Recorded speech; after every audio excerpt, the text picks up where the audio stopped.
Hey everybody, what's going on? Thanks for swinging by. I sure do appreciate it. If this is your first time with the channel, my name is Mark. Oh, hi Mark. Welcome to Fit and Fire. Let's get into this video. This time we're going to be talking about silencers, suppressors, cans, whatever you want to call it. And we'll be talking about one in particular, but I wanted to start off with talking about this guy right here. This is my very first can. I purchased it in 2018 and was able to get my approval from the ATF on my tax stamp in springtime of 2019. So I've had this for 6 years and this thing has been rock solid. The Sandman S has probably about 3,000 rounds through it. Not only 5.56, but 300 blackout, 762 by 39, 308, 6.5 Creedmoor. It has taken all of it and has held up like a champ. So this particular can for me is going to be kind of a benchmark of comparing all other cans that I have in my collection. So just keep that in mind as we go along here, because I'm going to be comparing this can to a lot of other ones. I hope to have a video here in the very near future where I talk about the 4 other, possibly 5 other cans that I have in my collection and how it stacks up to the Sandman S. But as mentioned, we're not talking about that one. We're going to talk about this one right here. This is the Dual-Lok HRT-762 from Griffin Armament. And this is one that was introduced to me while I was at SHOT Show this year. And while I was at their booth, I was like, hey, you know, kind of tell me where I should start. If I wanted to get something from Griffin, if I wanted to buy something from Griffin, where should I start? You know, I'm kind of a rifle guy, so I'm interested in finding out whether I should go with a dedicated 5.56 can or a multi-cal 30 cal can or whatever. And they're like, you know, this would be a good starting point, especially for a YouTuber who likes to move one can amongst different types of rifles.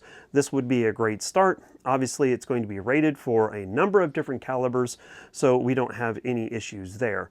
In addition to that, it has a really cool quick detach setup that is going to be similar to Chemo. Similar, not identical, similar. But it's going to be a little bit more simple. So there is that. Now, as mentioned, I'm going to be kind of looking at a number of different multi-cal cans. If you guys are interested, when I do my kind of which can to buy type of video, if you're interested in a sound test, I'll be more than happy to get some type of sound meter and implement that in the other video. Let me know down in the comment section if that's something that you're interested in. For me, my hearing's all jacked up as it is right now. Suppressors are going to help preserve what little hearing I have left, and so me kind of telling you that this can's better than the other isn't a fair comparison because, like I said, my hearing's already jacked up. So there is that. Another piece to it is, and something I think that we are really benefiting from is, as mentioned, the Sandman S was the one can for me for a very long time, and it did what it was supposed to do. But within the last, I would say probably 6+ months, I've gone from having 1 can to like 6 cans, and more on the way too. So, that is something that I think is really, really cool. When it came to this particular can, I put the Form 4 in on a Friday, and Sunday at like 2 a.m. I got my approval back from the ATF, which was weird because it was on a Sunday. So basically less than 24 business hours, I was able to get the Form 4 back on that. And that's one of the major reasons why I've had so many new cans come into the channels, because the turnaround times are so quick. So let's talk about kind of an overview of this can. I've only got about 200 rounds through this, so it's going to be a bit of a kind of initial look, first looks at this particular one, and then as I mentioned, we'll be comparing it to others as well. Overall length on this is going to be 7.65 inches. 1.5 inch in diameter, and then it's going to weigh 18.25 ounces, which sounds like it's pretty heavy, but in comparison to the Sandman S, it's barely half an ounce more, which is really surprising. So that is something that I really found interesting. It's going to have a stainless steel outer housing and then Inconel baffles on the inside as well. So the Dual-Lok system here, as mentioned, very similar to that of the Chemo, but a little bit more simplistic. They are going to include a muzzle device. It's like a micro brake that all you have to do is slide this over and then screw it down and then lock the collar down. And it ends up being actually pretty easy. Now you're going to have to stage the collar in a certain configuration before you screw this on or take it off. And unfortunately, because of YouTube being YouTube, I'm not going to be able to show you exactly how to do that, but it ends up being very, very simple. One of the great things about how they have this set up as well is, unlike the Sandman S, you don't have to set this up on a certain configuration as far as its orientation. That's what I'm trying to say.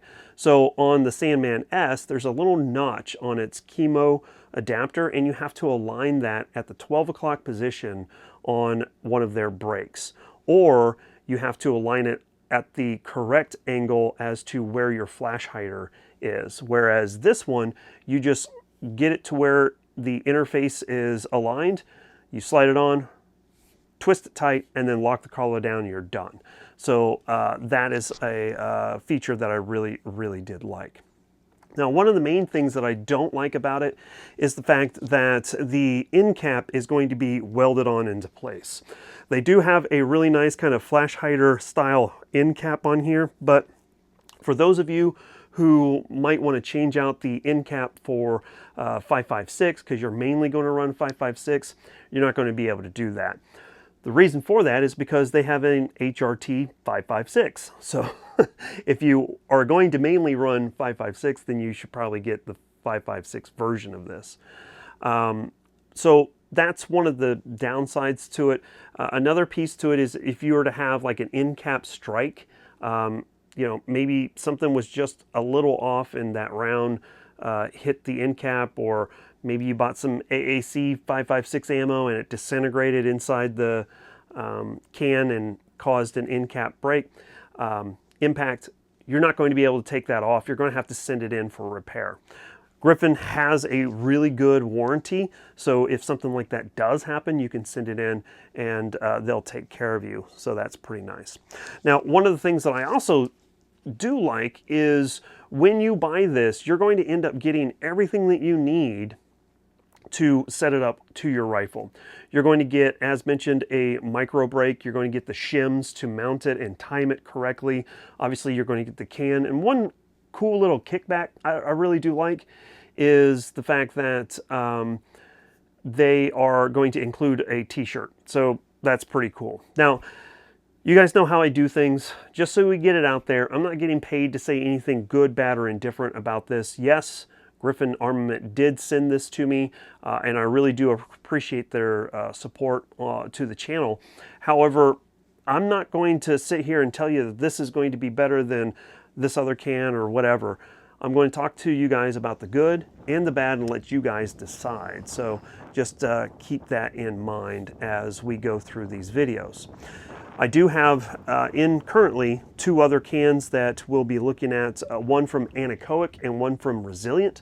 And the reason for that is I want to kind of talk about some of the different types of materials being used for cans that you might be interested in.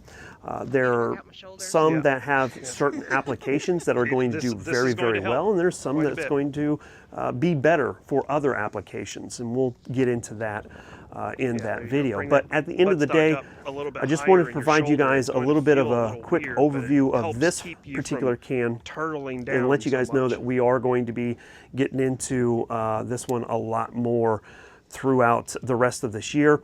I'm going to be talking about suppressors a lot this year because I've got a lot to get through and really want to talk about some of the you know, different multi-cal cans that I have in my inventory. Now, this is currently set up on my girlfriend's rifle, the BCM Mark II.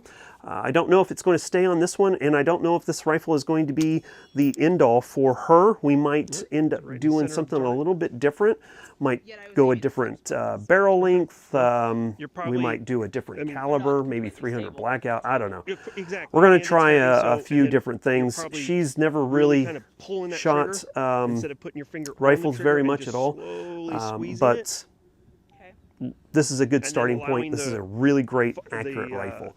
So there you guys have it. I'm just going to put it right back here on the rack and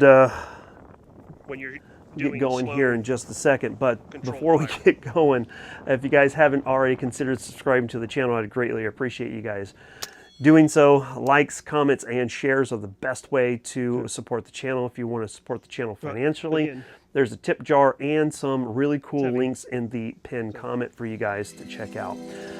As mentioned before, if you're interested in me doing kind of a sound, head box on the larger target test, I guess, amongst the different cans that I currently have, let me know in the comment section, and I will make that happen somehow, some way. It's probably not going to be very accurate, but at the very least, it's going to give you a little bit of data, and you guys can go and take that or not take it or whatever. So anyway, we're going to go ahead and get out of here. Thanks again for swinging by and checking things out. We will catch you guys next time. As always, freedom through strength. Here comes a high five. Bye, y'all.